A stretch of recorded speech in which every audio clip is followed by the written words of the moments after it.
Wow. Hello, Miss Jen. Hello, Maddie. Happy New Year. It's 2014. That's right. We were on a little hiatus. Yes. I like hiatuses. You get to rest and kind of let the creative juices flow. That's right. But we have 10 more episodes to do. And on the hiatus, I really didn't let no juices flow. At least not creative anyway. Oops, did I let that slip out? Oh, and there it is. Anywho. Okay, and we're back. Anywho. Ladies and gentlemen, Happy New Year. But we are going to do the last 10 episodes on various authors of the time, past, present, and future. Now, I'm thinking, what should the first episode be on? And then I pinged myself. God dang nabbit, I'm an author. You are. Miss Susie is an author. Oh, That's right. And I'm a published author, God dang nabbit. cheers to that. Um, Cheers to that. you're published also, aren't you? No, I'm not like you. I'm not on your level. No, you're not African American. How could you be like me and you're not a male? Unless there's something we should know. I mean, maybe this episode's going to get real It's interesting. gonna get interesting today, let me tell you. Wow. I like this. But anyway, I started my writing career actually in 1982 when I went on to the USS America, which is a naval. That's right, I said a naval, not a naval, but a naval warship. And back then we didn't have the googly goos or the woogly oos or the oogie oos. And we had no computers that you could see there, they could see here and all of that. We didn't have any of that. You know what we had? Pen and paper. And I started writing. And I found that I enjoyed it. And I wrote and wrote and wrote because the more you write on a ship, the more letters you get back in return. I have a big statue in my basement of every letter that I received while I was on the USS America, which is now decommissioned. But she was a great ship. She was the last diesel warship in the United States Navy because of its name, America. You pull in, where are you from? America. I loved it, loved it. So that's when I started writing. And then when I got out, I had a bit of a bad breakup with my fiance of 3 years. And I went into a little depression. But being young, no money, I couldn't afford a therapist. So I just started writing for therapeutic reasons, you know, and I would just write any and everything, all my emotions. And that's usually what feeds it, what feeds the writing. Yeah, and then that spun into poetry. And back in that day, you would join these, what they call literary clubs. And everything was done by mail, snail mail. You see, life does function without the googly goo and the wiggly wigglies. And you would send your material in, they would assess it, and then they would find out if it was publishable or not. And that's how I started getting my early publications. I'm also in, I think it's the 1986 poetry anthology and all of that stuff. Incredible. And then knowing me, being the entrepreneur, I started selling it at various fairs and stuff like that because the young lady I was engaged to at that time, actually she was Narragansett Indian. Her mother was a full-blood Narragansett Indian, and they Indians up there, the Narragansett tribe, they did a lot of festivals and stuff, and I sold a lot of poetry that way. Then it got real interesting. I started writing college papers for people. Oh, okay. Yes. This I want to know. Yes. This I want to hear. And basically, they would come to me, and for the small fee of $35, they would give me the topic that they needed to write on, and I would sit them down because my spelling is atrocious. And you can't even imagine before computers doing spell check with a dictionary. Oh my God. Take me 15 minutes to write something in 3 days to correct all the misspelled words. A nightmare. I tell you, just an absolute nightmare. Because if you can't spell the word, when you see it, do you know if that's the right word or not the right word? I know that. I've been in one of your films, so I know. What do you mean you know? All my spelling aware was about the spelling, correct. yes. All my spelling was correct. And if it wasn't, it's my secretary, a.k.a. wife's fault. All okay? right. But anyway, so I went down that route and I wrote a lot of papers. I would sit them down and I would dictate. Now they have this thing out now, Dragon, that you talk and it's like, with the mic. I'm not too much a fan of that because as a lady says, oh, when you're writing, your poetic juices are flowing and all that. I think that's a bunch of bunk. When I write, I like total control. That if I want to change a paragraph or something like that, I just think it's way too much Galdegard. Oh, yeah. I got that from Battlestar Galactica. Yes. I was about to call that a Maddieism. No. It was an episode where they had a Cylon ship, and it was a beeper on it to let them know that they were the friendlies coming back in. And the beeper broke, and he waggled the ship. And they said, "Don't shoot it! It's waggling! It's waggling!" And the guy says, "I told you we didn't need any of that Galdegard." Ooh. Yeah, I love that show. You know. That scientific joke. Lauren Green from Bonanza, for you aged people out there, did that. So anyway, let's get into what are some of the stuff you've written, Miss Susie? Well, I can't say that I am at your caliber of expertise and publishing. There's no caliber, trust me. A big part of writing is BS. Okay. Oh, okay, good. Maybe well, I'm a little bit better. Maybe I'm a little bit better at that. That but, might you know. be, yes. Actually, before I got into theater and film, I loved recording music, and I used to write a lot of my own original music, and I used to perform in a lot of dives and cafes in the village, and you know, just sit there with my piano and my music, and you played piano? Yeah. I would just sing and sing all my original songs and just be vulnerable. Not for to the cut audience. you off. Yeah. We've got a half, somewhat out of it, Mr. Green Jeans playing the guitar, and you play your piano. Oh, mine is not. My playing is not good at all. It's like chords. How long have you been with this show? Like that's gonna be a problem with us. Okay. I played the drums and I can't carry a beat to the sink. Okay, come on. And she says all she plays is chords. Yeah, it's awful. It's awful. But it was more about the lyrics and my vocals. Obviously, I was more of a singer than a player. Okay, so you saying, well, you know, it's funny because I did a lot of dives in the village.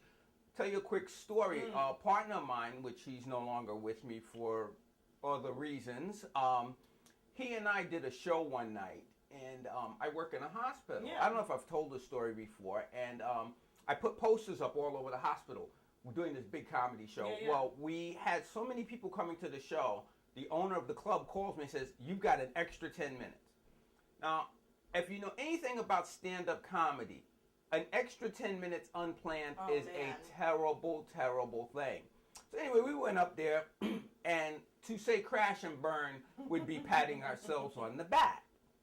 But afterward, I had my Navy shirt on, I was representing, and I came down, and this older white gentleman in this bomber jacket with these nice slacks and penny loafers, he really looked like someone big in the TV industry. He came up and he gave me a hug, and he said, "Great job." And I'm like, okay, well, I know we didn't do really great. Right, so what do you... But I felt maybe he understood that we were in a quagmire that night.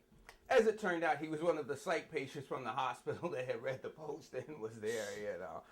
Horrible, horrible night. And then it's just a great Matt punchline. And then from there forth, my partner's father, who was a music teacher for New York City school systems for over 35 years, stood us at the door as our guests were leaving, and he proceeded to scream at him for trying to tell jokes, scream at me for allowing him to tell jokes, and saying, "You need to tell the jokes. You need to play the music. You don't need to cross the lines. This was horrible," as our guests were leaving. Oh, that's nice. I was looking desperately for the man from NBC. For some reason, I thought he was from NBC. Just looked like an NBC guy. Yeah. I had no idea he was completely off his rocker. Yeah.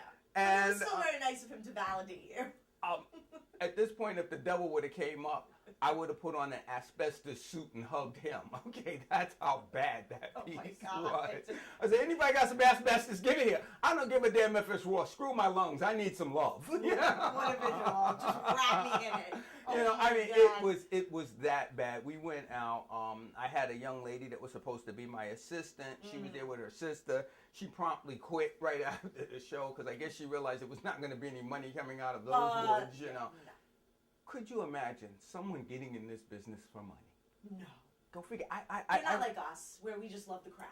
No, actually, and we do it. We do it a lot for the love. Actually, though, this year being 2014, the missus said I got to start bringing home some Benjamins. Yeah, so now it's And for you not so street savvy people, that's money. And those are $100 bills. $100 bills. Yeah. And yes, I really want to make $100 bills this year because I don't know how much longer I can get people to come out and do this thing for free with me and stuff. Yeah. It's getting quite tight around my neck, you know. This thing seems to get smaller and smaller each day. But anyway, so I'm getting some finger signs. We've been off a little bit with our, to let us know that we're running out of time in this first segment. I know we usually start with music, but our friend could not make it today. Oh. Anyway, back to you. What? My brain went into a happy place and a sad place at the same time, so I almost lost my train of thought.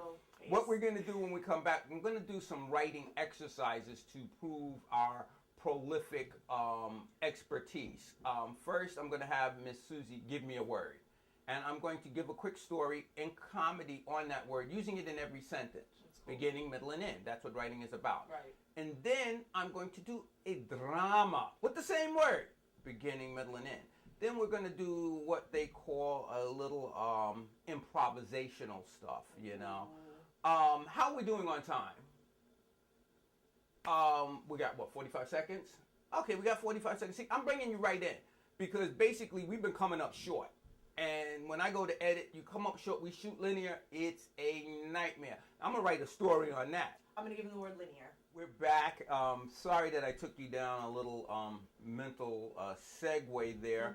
But look, that's what I do. I've been on hiatus. Like I said, my juices weren't really cooking the way I wanted them to be cooking. And we love you, Maddie. We accept whatever comes our way from you. We love it. Can you talk to the missus, please? Because make sure to get she over doesn't there and, accept too much, you know. I mean, we'll stroke you in front of her. Before we start, I cooked. Yes, right. You know, because I got tired. I hadn't cooked in about 23 years. Okay. And I got tired of my wife and her girlfriends and sisters saying that I couldn't cook. So I cooked. I did me a rump roast. I did me some ribs. I did some fried broccoli.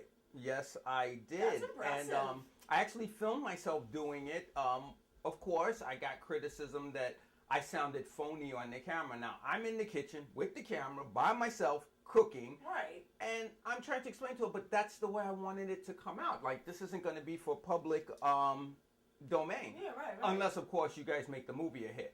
Then everybody's going to see it. Because, you know, everybody's got to know everything about Maddie K. At least everything that Maddie K wants everybody to know, you know? No, we want to know the things that you don't want us to know. When I started that little project, I started January 1st. Yeah. With this little day-to-day diary, video diary. Naturally, being the lazy person I am, so far I didn't do 2 days already. But that's okay. And I'm thinking about these reality shows. And I'm like, they can't be real because I don't have an exotic lifestyle. Right. But if I were to put everything in my life on camera for the public, I'd probably get divorced. I'd probably be getting shot at a whole lot. Not going to tell you why. Not going to tell you why. And it would just be, it would injure so many people around me if I were just to be totally real. Now, you're saying the real you is going to put people in harm's way? I'm just saying. That we're all in danger being around you? This is horrifying. No, I don't mean it like that. Therefore, I can't divulge. Okay? Good. Yeah, now, that being said and done, I live a basically mundane plebeian lifestyle. So if me being completely real in a reality show, as they say, how can these other people do it? And they live much more exotic lifestyles than I. Oh, yeah. And this is why I don't really like the draw to reality shows. And number two, it's taking jobs away from actors. Oh, absolutely. You know, and I think that that's an atrocious thing. You know, I hate to say it, but the Kardashians. You know, I mean, why are these girls so popular? Because they've got, like, I guess these bodacious bodies. Well, let me tell you something, America. I could take you to any inner city or any Texas trailer park, and you'll see the same bodacious bodies on these girls that the Kardashians have. Yeah, I'm scared that you know that. Nabbit. Well, I've been to both. Okay. And I'm just saying. I asked for this. I just have to remember. I asked for this. I wanted to know these things. Okay. They talk about getting some real reality. You go to a trailer park, you're going to get some real reality. Yeah, you know. I can imagine. But anyway, that being said and done, I just had to segue my way into that a little bit, just to, you know. If you're not drawn in now after that, I can't even imagine. So anyway, give me the word, Miss Susie. All right. Linear. Linear. We were on a linear course. Not knowing what linear meant, I fell down on the linear scheme. Someone picked me up and said, I have linearly delivered you to the linear place. I'm like, what the linear are you talking about? They said, do you even know what linear is? I said, I thought it was a name. They said, not Leonardo, linear. I says, I know the difference between Leonardo and linear. If you said take you to Leonardo, I would have taken you to the museum. This is the problem I had with linear. But linear had to be found. There we were on the high seas. Captain screaming, linear, linear, linear. What does he mean? I understood not of linear. That is why I decided to write linear. I missed a couple of sentences with linear, but what the heck? I think the story is good. Any linear way you put the gall darn thing, the end. Bravo. Okay, now. I'm trying to keep my composure. Dramatic. All right, good talk. All right. The same word. Same word? Same word. I'm going to go dramatic. Linear. It was a linear night. I felt the footsteps linear inches behind me. I ducked into the dark alleyway. Linear was following. What could I do as I climbed the steps? I looked up and there linear stood in all its full glory. I pulled out my pistol and I began to fire at linear. Linear did not move. Was linear real or was it just a word? My heart began to beat in linear palpitations. Blah boom, blah boom, blah boom. I began to sweat. My hands became clammy inside my gloves. I was firing a gun. Didn't want residue. I began to run in a linear manner. Linear followed with all of its vigor and form. I said, if only there were a zombie to attack linear, but I was alone on my linear journey. The end. There you go, linear. Even your dramatic is comedic. Sorry, I did it in a dramatic That's voice. why. Okay, do you know how daggone hard it was to use linear and make do that? Linear is a hard word.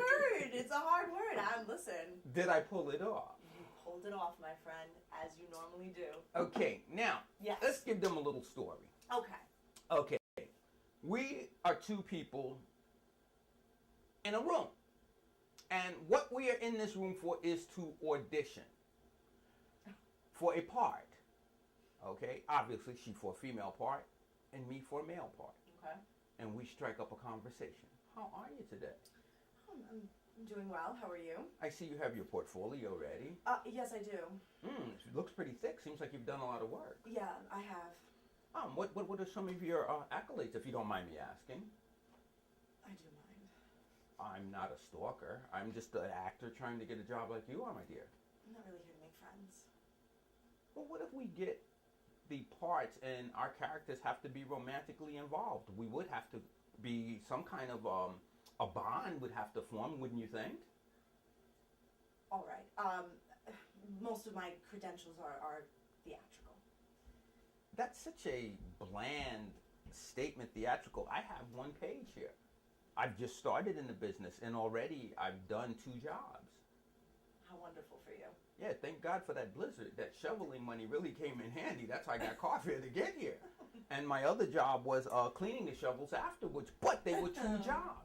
And while I was doing them, I was practicing my acting skills. That's why I put them on my resume here. You're kind of funny. Yeah. Well, this I understand this is a dramatic piece, so please don't let that slip out if you're going first. I won't. Do you have background in comedy? Is that where your forte lies? Okay, have you seen my face? What do you think? Well, that's If- honest. Well, if you don't mind, can I share something with you? Please do. You know, as a child, I like butterflies, and my mother explained to me that butterflies are caterpillars that go inside a cocoon. And then when the cocoon opens, they come out these beautiful butterflies. And I have to say, up until a couple of days ago, because of my age, my younger years, I thought my face was going to cocoon and I was going to come out a beautiful black man. But I realize now that I'm never going to cocoon. I'm always going to be this. And I relayed this to a friend of mine, and he says, you just have to own it. You're never going to cocoon. And I was really shocked. But after 56 years of waking up, looking in the mirror, I kind of had a feeling, I'm never going to cocoon. I really thought that this was here a cocoon. So if we do have a romantic piece, just close your eyes, because I'm not cocooning. I'll do my Even best. if I get this piece, I don't think I'm going to cocoon. Not that there's going to be a romantic tete-a-tete between you and I. I don't know. We don't know where our roles will lie in this. You seem to be warming up to me. That's not bad. Yeah, no, you are very interesting to say the least. I wasn't sure about you at first. My father used to say I was interesting. What does that even mean? It's a cop-out word, isn't it? It seems to be. Thank goodness they didn't have DNA testing back then. You know, I don't know what he might have done, because he would look at me and say, "What's wrong with that boy?" I don't know where that came from. You know, I thought I was a pretty well-mannered, well-adjusted child. You seem to be. You know, you seem to be even in your adult age. Yeah, I only played with fire once. You know, and nothing major happened. You know, I mean, curtains can be replaced. Oh, okay. I'm not really sure how to respond to that, but We're just talking. yeah, I'm glad you made it out safely. Oh no, I had no problems. Once I saw the smoke, I ran. You know, I guess I should have screamed and warned everyone else, but I was just too nervous I'd get caught. So. You're a very good storyteller. Very good storyteller. But it's not a story; it's my life. Well, isn't that the best? Don't people's lives make the best stories? That's what makes a great storyteller. It all depends, I guess. I mean, didn't OJ write a book that got publisher fired? So I don't know about that whole life story thing. You know, maybe it was the end part he should have left out, that whole debacle. But you know, I don't know. It doesn't fit. You must have quit. You know, I'm sure it made a great ending. Well, not for her. Well, it did make a great ending for her. She no, she was fired, and she was really high up in that whole publishing thing. Yeah. But I'm glad you don't view me as a stalker or something like Oh that. no, I'm just usually not very talkative during these audition times. I've heard that it's like they say that you're trying to get into a central place to get ready. It is true, and I always find sometimes that I haven't had good experiences talking to theater people in an audition, or film people for that matter, because usually the first thing they want to talk about is who they've worked with and what their credentials are, which always kind of puts me off. Oh, so I'm supposed to talk about, I worked with New York City Sanitation Department. Does that count? You know, Wonderful. I didn't know I was supposed to say that. See, this, like I You're said, not. this is my first, audition coming in. Yes. That and I'm hoping for a little bit more snow because my rent is a little late. And those blizzards really, they pay pretty good. They pay I'm sure they do. $30 an hour. What am I doing wrong? $30 an hour. You're acting. That's why. Well, I might need one of those jobs soon. Well, I can hook you up. But I don't give out my number because I'm afraid of stalkers. I don't give out my number. What you can do though, the central office is down on Houston. Next Blizzard, just make sure you get over there. And, is that right? Yeah, and have some warm boots and a thermos of coffee. And whatever you do not put any liquor in it, because I made that mistake once. Yes. And I tell you, it's nothing like thinking your shovel is dancing when you're working with it. It's a hot mess, Hot mess. So after all this, I let you in, we talk, and you're just sending me on my way to that office without any help? Like I said, I'm afraid of being stalked. But you were the first to tell me that. I'll tell you why. Okay.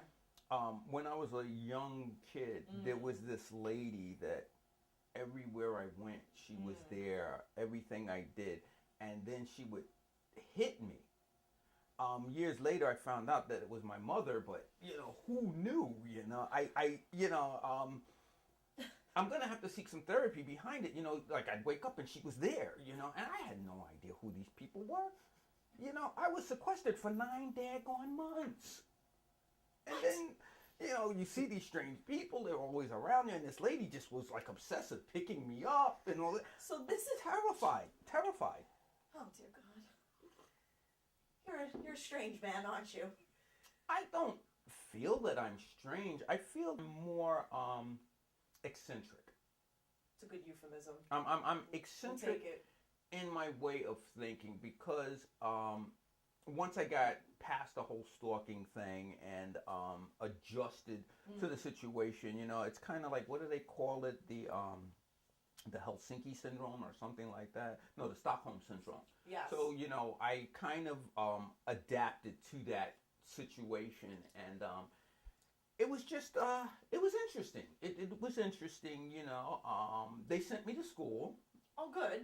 They fed me. They didn't, like after my 5th year, I guess they felt that they could trust me going out into the public, so they put me on this yellow bus and sent me off to this place, school. And you were questioning all of this?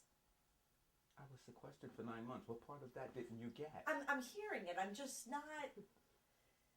And I had no idea where I was at for 9 months. And I tell you, whoever was there before me really did a job on the quarters. Oh. I mean, the place was full of water. Oh, all I God. had to eat was some hot stuff and whatnot. It was You terrible. understand what this was, right? I don't have to explain this to you? Okay, if I understood, would I have been so traumatized? I'm gonna be exhausted for this audition. No. Don't let my mishaps affect your... No, because now we have to fix this. Now I'm involved. No, don't pick up my luggage. Just carry your own. I'm involved now. Okay, so you understand that this was a womb? This was your mother's womb. You were not sequestered. My mother didn't have a room. Uh, What do you mean a room? What are you talking about? There was no light in there. It was dark. Okay. Let's try this again. When two people love each other, Mm-hmm. okay, they make love, and then they form Mm-hmm. you. And before you come out, you're you in the womb. Not room, womb. Okay. Okay. And that's where you stay to develop. You're this, and then you're this. Okay, now I understand. Yes, I was very wounded when I came out. Very wounded. Now, Oh, I'm thank done. you for breaking I'm it done. down That's for it. me. I'm done. Thank you for breaking it Okay. down for me. But you know what? All is said and done, I've learned to adapt. And I've come into my own essence. And that's why I think I have a lot to bring to this whole theatrical Oh, yeah. situation. Yeah, I wouldn't tell these stories to the casting director. I would leave this out. No. That's why I just wanted to kind of conversate with you to loosen up. Because that's what my agent said. Well, at least I think it was my agent. He was standing on the corner. I gave him $10, and he said, "Stay loose." So I'm assuming, he wanted me to loosen up.